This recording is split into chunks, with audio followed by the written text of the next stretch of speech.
నమస్తే బోసుకుమరి రోజా గారు ఇప్పుడు పవన్ కళ్యాణ్ గారిని టార్గెట్ చేసి విమర్శలు చేస్తారు.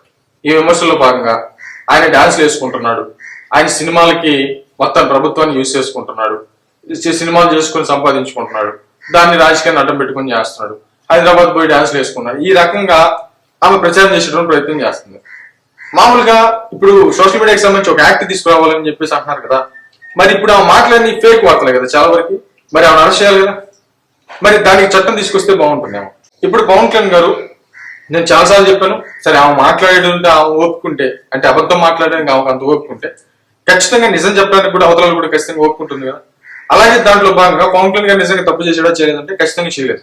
ఎందుకంటే ప్రజలకు ఇచ్చేటువంటి టైం, యాజ్ ద రూల్ ప్రకారం ప్రజలకు ఇచ్చేటువంటి టైం, ప్రజలకు ఇవ్వాల్సినటువంటి టైం ఆయన ఎక్కడ కూడా కిల్ చేయలేదు, ఖచ్చితంగా చేయలేదు. తనకున్నటువంటి తన పర్సనల్ గా ఉండేటువంటి టైంని మాత్రమే సినిమాకి ఇచ్చి, తను ఈ హరిహర విరమలు కావచ్చు, ఓజీ కావచ్చు, ఉస్తాద్ భగత్ సింగ్ కావచ్చు, ఆల్రెడీ కమిట్ అయినటువంటి సినిమాలు ఏవైతే ఉన్నాయో వాటిని కంప్లీట్ చేసేదే తప్ప ప్రజలకి కేటాయించాల్సిన టయాన్ని ఏ రోజు కూడా ఆయన మిస్లీడ్ చేయలేదు. ఇప్పుడు మామూలుగా అధికారంలో ఉన్నటువంటి టైంలో రోజా గారు మినిస్టర్ గా ఉన్న టైంలోనే ఒక పబ్ లో డాన్స్ చేసినటువంటి వీడియోలు ఎన్ని బయటకు వచ్చినాయి. మరి ప్రజలకు ఇవ్వాల్సినటువంటి టైం, మరి పబ్బుల్లోకి వెళ్ళి మీరు ఎందుకు డాన్స్ చేశారనేటువంటి క్వశ్చన్ ఇప్పుడు సోషల్ మీడియాలో వస్తుంది. రోజా గారు మామూలుగా అధికారంలో ఉన్నటువంటి టైంలో మరి ఆమె టైం వేస్ట్ చేసినటువంటి టైం ఎంత, మరి ఇవన్నీ కూడా లెక్కలోకి తీసుకోవాల్సినటువంటి పరిస్థితులు వస్తాయి. మరి రాజకీయ నాయకులు వాళ్ళు మామూలుగా అధికారం ఉన్నటువంటి టైంలో అసలు వాళ్ళ నియోజకవర్గంలోనే కనపడరు. అసలు వాస్తవంగా చెప్పాలంటే వాళ్ళ కుటుంబం, వాళ్ళ బిజినెస్ల మీదే వాళ్ళు కాన్సన్ట్రేషన్ చేసేటువంటి పరిస్థితులు ఉంటాయి, ఎక్కువ పర్సెంట్ ఉంటాయి.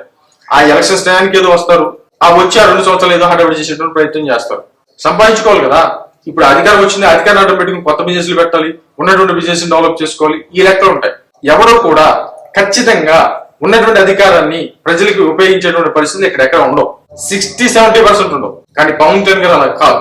ఆయనకు ఉన్నటువంటి టైంని ఖచ్చితంగా ప్రజలకు కేటాయిస్తున్నాడు. కేంద్ర ప్రభుత్వం కానీ రాష్ట్ర ప్రభుత్వం దగ్గర నిధులు తీసుకొస్తున్నాడు, ప్రతి పైసా ప్రజలకు ఖర్చు పెడుతున్నాడు.